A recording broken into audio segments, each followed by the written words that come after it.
किराएदार प्रॉपर्टी पे stay order लेके आएगा या नहीं लेके आएगा, इस बारे में कंडीशन ऐड कर दी जाती है किराएनामे के अंदर कि जी किराएदार जो है वो प्रॉपर्टी के ऊपर स्टे ऑर्डर नहीं लेगा। और इस बारे में मालिक की एक बहुत बड़ी खुशफहमी होती है, गलतफहमी होती है, जिसका उसको अंदाजा ही नहीं होता। वो ये कंडीशन लिख के जो है वो रिलैक्स हो जाता है। और उसके बारे में मैंने एक डिटेल वीडियो बनाई है, जिसका लिंक आप ऊपर स्क्रीन पे ऊपर देख सकते हैं, और इस वीडियो को आप जरूर देखिएगा। इसमें मैंने सारा बताया हुआ है कि वो कंडीशन क्या है और कैसे ऑपरेट करती है। लेकिन आज की वीडियो में मैं आपको बताऊंगा कि अगर किसी वजह से जो है वो किराएदार उस प्रॉपर्टी के ऊपर स्टे ले आता है, जहां पे वो बतौर किराएदार रह रहा है, या उसके पास कोई लीज एग्रीमेंट है, रेंट एग्रीमेंट है, वो इस बुनियाद के ऊपर जो उस प्रॉपर्टी में रह रहा है और वो स्टे ऑर्डर ले आता है, तो उस सूरत में जो है वो क्या उसको स्टे ऑर्डर मिलता है या नहीं मिलता। और अगर स्टे ऑर्डर मिल जाता है तो उस सूरत में जो है मालिक को क्या करना चाहिए, और किराएदार जो है वो इस स्टे ऑर्डर में कितनी देर जो है वो ज्यादा से ज्यादा गुजार सकता है। और ये वीडियो शुरू करने से पहले मैं आपसे रिक्वेस्ट करूंगा, मेरे यूट्यूब चैनल को सब्सक्राइब करें, फेसबुक पेज को लाइक करें, और अगर आपको किसी भी किस्म की कोई लीगल एडवाइस चाहिए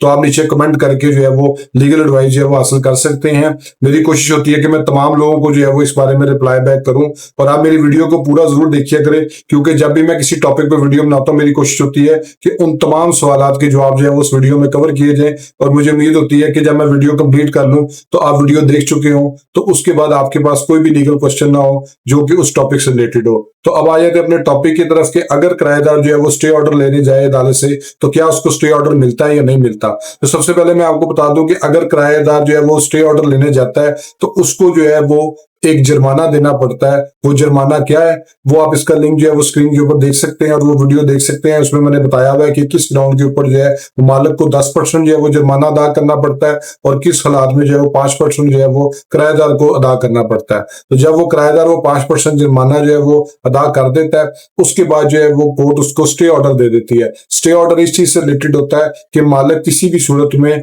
किराएदार से जो है वो प्रॉपर्टी को खाली नहीं करवा सकता, और उसके साथ जो कंडीशंस ऐड की जाती हैं उसमें इलीगल मीन्स होते हैं, अनलॉफुल तरीके से होते हैं, यानी गैर कानूनी तरीके से किराएदार से जो है वो प्रॉपर्टी का कब्जा हासिल नहीं कर सकता। और इसमें वो पुलिस के जरिए कब्जा भी शामिल है, जिसके बारे में मैंने एक वीडियो बनाई थी कि क्या मालिक मकान जो है वो किराएदार को पुलिस के जरिए निकलवा सकता है या नहीं निकलवा सकता, और अगर वो ऐसा करता तो उसमें क्या रिजल्ट निकलता है। उसका लिंक भी आप ऊपर वीडियो पे क्लिक करके देख सकते हैं कि उसका क्या नतीजा निकलता है। लेकिन किराएदार को जो है वो स्टे ऑर्डर दे दिया जाता है अदालत की तरफ से कि मालिक किसी भी सूरत में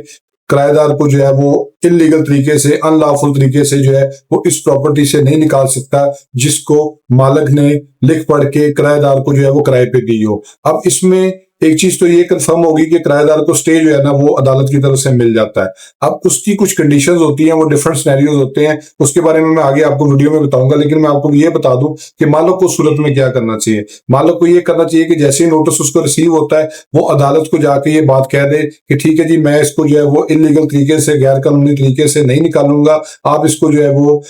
यहाँ पे जो है वो इसका स्टे ऑर्डर जो है वो खारिज कर दें, क्योंकि मैं इसको किसी भी सूरत में जो है वो गैर कानूनी तरीके से नहीं निकालूंगा। तो उस सूरत में रेंट ट्रिब्यूनल जो होते हैं वो क्या करते हैं, वो उसका स्टे ऑर्डर जो है वो खारिज कर देते हैं, और उसको जो है वो हुक्म दे दिया जाता है मालिक को कि जी आपने इसको गैर कानूनी तरीके से नहीं निकालना। उसके बाद मालिक जो है वो फौरी तौर पे उसको चाहिए कि बेदखली की दरखास्त जो है वो अदालत में दायर कर दे कि जी ये जो है वो किराया नहीं दे रहा, या मुझे प्रॉपर्टी अपने जाती इस्तेमाल के लिए चाहिए, या ये जो है शख्स डिफॉल्ट कर गया, ये बिजली के बिल नहीं दे रहा, या इसकी वजह से कोई ऐसी कंडीशन जो है वो वायलेट हो रही है जो किरायानामे में लिखी हुई थी। तो अदालत जो है वो उसके खिलाफ बेदखली की दरखास्त के ऊपर जो है वो कार्रवाई शुरू कर देगी। फिर इसके साथ मैंने आपको ये बताना था कि अगर जो है वो किराएदार को स्टे ऑर्डर मिल जाता है तो उसके अंदर जो है वो क्या क्या कंडीशन जो है वो कोर्ट अटैच कर सकती है। तो इसमें यह है कि अगर मालिक कोर्ट में आगे कहता है जी कि ये कंडीशन वायलेट हो रही हैं, तो आप इसको कह जी कि ये इसकी वायलेशन ना करे। अगर इसका किरायानामा बाकी है तो उसकी हद तक जो है वो इसको स्टे ऑर्डर जो है वो कंफर्म कर दिया जाए। तो अदालत उसमें ये कंडीशन अटैच कर देती है कि आप न्यूसेंस ना करें, आप प्रॉपर्टी को डैमेज ना करें,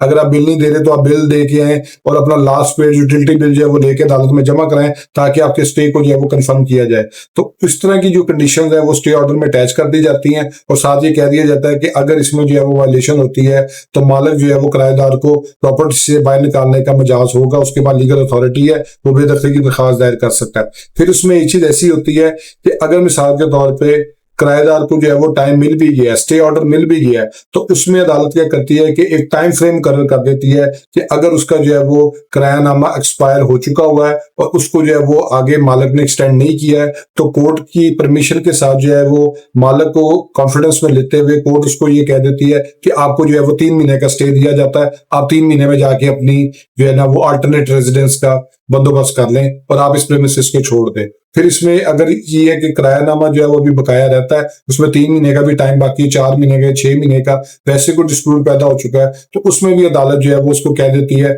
कि ठीक है जी, आप जब तक आपका किरायानामा पूरा नहीं होता, उसकी मियाद पूरी नहीं होती, आप जो है वो यहाँ पे रह सकते हैं, लेकिन आप अदालत में किराया जमा करवाना शुरू कर दें अगर वो किराया जमा नहीं करवाना। तो ये दो चीजें थी कि अगर उसका मियाद जो है वो खत्म हो चुकी है या अगर उसकी मियाद बाकी रह गई है, तो अदालत दोनों तरीके से जो है वो किस तरीके से इस मामला को आगे लेके चलती है। लेकिन एक चीज मैं आपको क्लियर कर दूं कि अगर अदालत के हुक्म के बावजूद भी किराएदार कोई भी कंडीशन को वायलेट करता है, इवन जो कोर्ट ने भी कहा हुआ है उसकी टर्म एंड कंडीशन को भी वायलेट करता है, तो उसके बावजूद मालिक जो है वो जबरदस्ती किसी भी सूरत में प्रॉपर्टी का कब्जा हासिल नहीं कर सकता, आखिर उसको जो है वो बेदखली की दरखास्त दायर करनी पड़ती है। होप सो आपको वीडियो पसंद आई होगी। मेरे फेसबुक पेज को लाइक करें, यूट्यूब चैनल को सब्सक्राइब करें ताकि लीगल टॉपिक्स पे इस तरह एडवाइस मैं आपसे शेयर करता हूँ। Thank you for watching.